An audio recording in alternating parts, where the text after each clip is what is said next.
আমার স্ত্রী প্রতিরাতে তার অফিসের বসকে আমার বাসায় নিয়ে আসত। তারা দুজন রুমে বসে অফিসের প্রজেক্টের কাজ করত। আমি ভাবতাম অফিসের কাজ অফিসে করবে, বাসায় কেন? কিন্তু স্ত্রী তার অফিসের বসকে আমার বাসায় নিয়ে আসত এবং আমার আলাদা রুমে ঘুমাতে হতো। কিন্তু আমি একদিন ভাবলাম, তারা আসলে অফিসের কাজ করে নাকি অন্য কিছু করে তা নিয়ে ভাবতে লাগলাম। একদিন আমি ভাবলাম তারা কি করে সেটা আমার জানতে হবে। আর তাই একদিন রাতে চুপি চুপি আমার স্ত্রী রুমে গেলাম।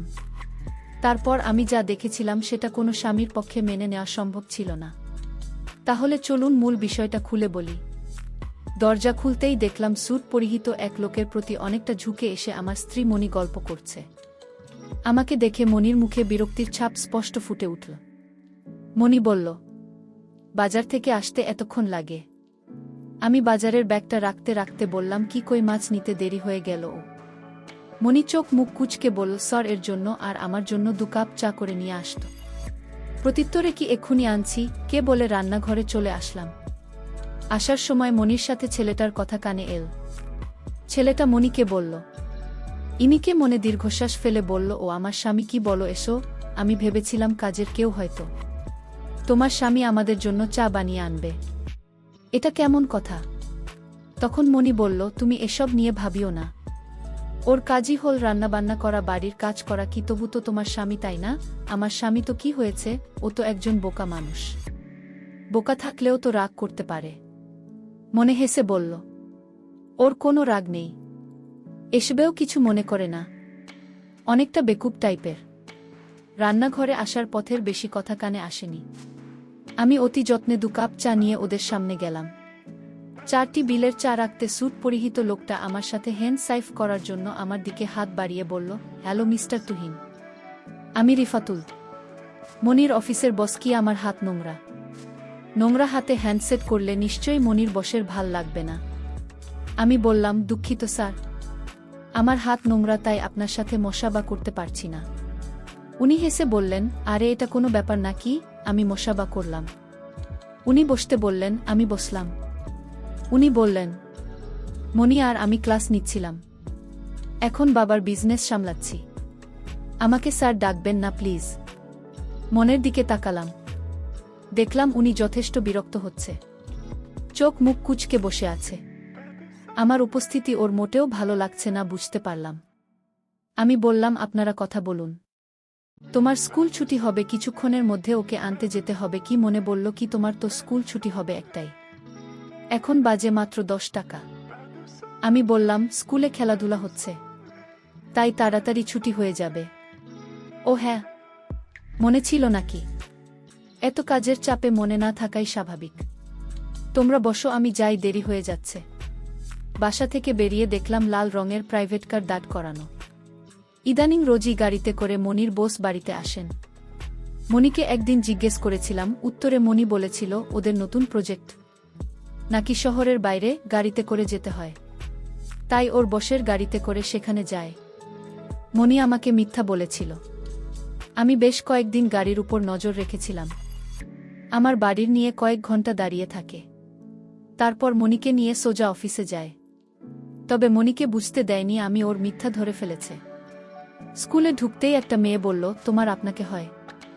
18-19 বছর বয়সের মিষ্টি চেহারার একটা মেয়ে, পরনে কালো ড্রেস। ড্রেসের নাম জানি না, মেয়েদের ড্রেসের নাম বিষয়ে আমার জানাশোনা নেই বললেই চলে। উত্তরে বললাম, আমার মেয়ে তো মা এখন স্কুল ট্রিটমেন্ট রুমে আছে, চলুন আমি নিয়ে যাচ্ছি।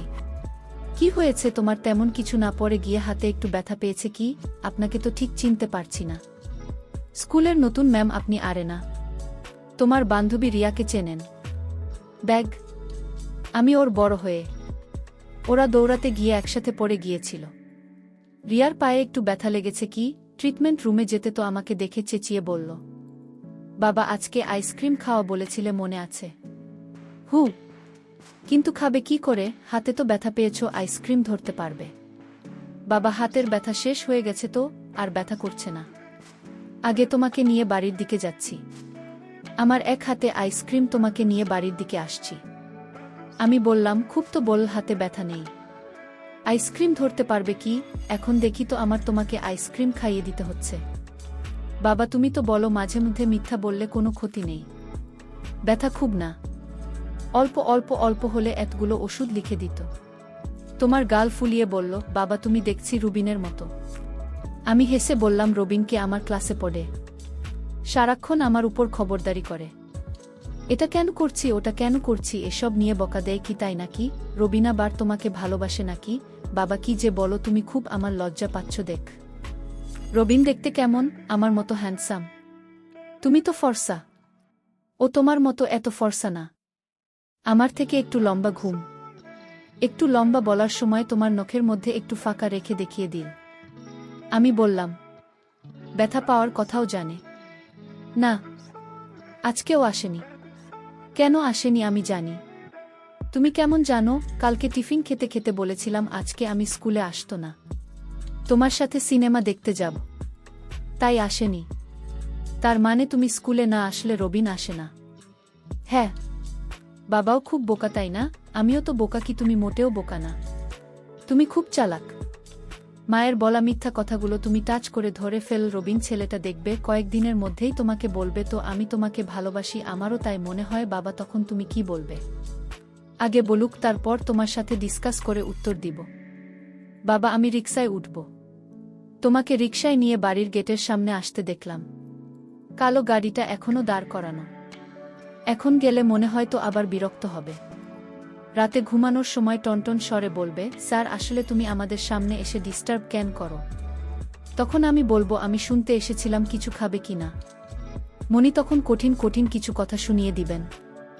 সেই কথায় হয়তো আমার রাতের ঘুমটাই উড়ে পালাবে। পুরাতন কাটবে উপন্যাস লিখতে। তোমাকে বললাম আমি চলো কোথাও থেকে ঘুরে আসি। এখন বাড়িতে না গেলে মা বকা দিবে না? না দিবে না। আমি থাকতে মা বকা দিতে পারবেন আগে। সুদানে একটা বেঞ্চে বসে আছি। তোমার জেদ করায় আর একটা আইসক্রিম কিনে দিয়েছি। তোমার আইসক্রিম খেতে খেতে হঠাৎ বলল, বাবা বাড়িতে তুহিন আঙ্কেল আসছে কি করে জানলি? গাড়ি দেখলে না? তুহিন আঙ্কেলের কাপড়ের ডিজাইনগুলো কিন্তু সুন্দর হয় তাই না বাবা? আমি কিছু বললাম না। ওদের চা পাতার বিজনেস।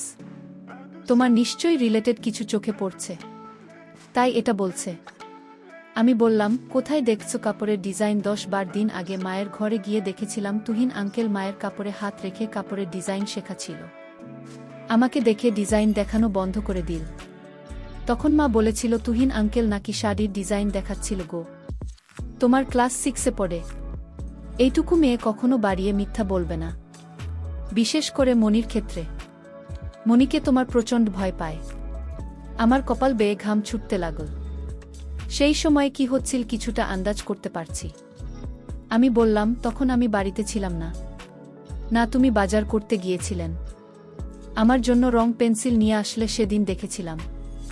আমি কিছু বললাম না, সোজা বাড়িতে চলে আসলাম। আমার কাছে ডাবল চাবি ছিল, সেটা দিয়ে দরজা খুললাম। তোমার নিজের ঘরে গেল। আমি নিঃশব্দে রুমের কাছে গেলাম। রুমের দরজা খুলতেই আমার নজরে পড়ল মনি বিছানায় শুয়ে আছে। ঘরে তোর বসত ছিল।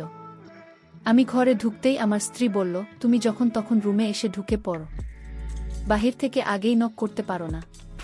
তুমি তো ভালো করে জানো আমি আর আমার বস রাতে ব্যবসার প্রজেক্ট নিয়ে আলোচনা করি। কিভাবে প্রজেক্টগুলো হাতে পাওয়া যায় সেই বিষয়ে আমরা কথা বলি। আর তুমি যখন তখন এসে আমাদের ডিস্টার্ব করো।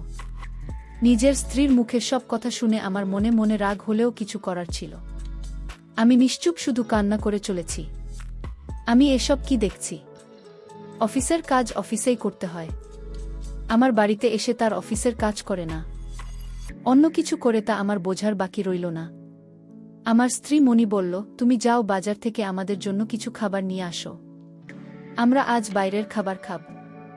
আমি আমার স্ত্রীর কথাগুলো শুধু কান পেতে শুনতাম আর যথাযথভাবে পালন করতাম। মনি বড় ঘরের মেয়ে, তাই আমার বাবা আমাকে মনির সাথে বিয়ে দিয়েছে। আমিও যদিও বল ঘরে বিয়ে করতে চাইতাম না। আমার বাবা বলেছিলেন যদি আমি মনিকে বিয়ে না করি তাহলে বাবা আমায় তেজ পুত্র করবেন। আর তাই বাবার কথায় বাধ্য হয়ে আমার বিয়েটা করতে হয়েছে। আর সে যখন আমার ঘরে বসে আসছিল, তার পরদিন সে আমাকে শর্ত দিয়ে বসল, যদি আমি তার শর্ত না মানে তাহলে নাকি সে আমায় ডিভোর্স দিয়ে চলে যাবে। আমার বাবা বলেছিল আমি যেন আমার স্ত্রীর কথার অবাধ্য না হই। আজ আমার বাবা বেঁচে থাকলে হয়তো আমি দেখাতে পারতাম আমি কতটা যন্ত্রণায় আছি, কিন্তু বাবা তো আর নেই। বাবা মৃত্যুর আগে বলেছিল, তুমি কখনো মনিকে কষ্ট দিবি না, সে যা বলে তা পালন করে নিবি। তাকে কোনোদিন কোনো কথায় বা আচরণে থাকে কষ্ট দিবি না, আমায় কথা দেয়। আমি মৃত্যুর সময় বাবাকে আমি কথা দিয়েছিলাম যে আমি কোনো দিন মনিকে কষ্ট দিব না। আমি মনিকে সারা জীবন আগলে রাখব।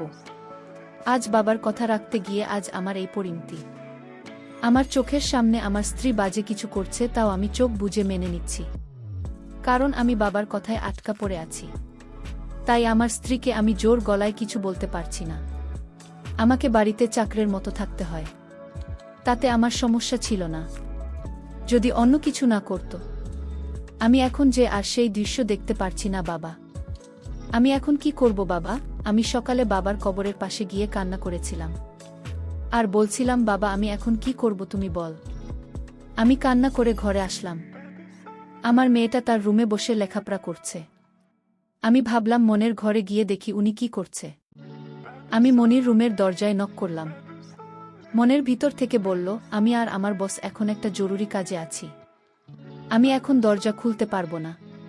তুমি এখন আমাদের ডিস্টার্ব করো না, কারণ আজ যদি অফিসের কাজ সম্পূর্ণ না শেষ করতে পারি তাহলে আমাদের প্রজেক্ট হাতছাড়া হয়ে যাবে। আমার স্ত্রী হয়তো ভাবে আমি বোকা, আমি কিছুই বুঝি না। আরে আমি তো বোকার অভিনয় করে আছে, শুধু আমার বাবার আত্মা কষ্ট পাবে তাই।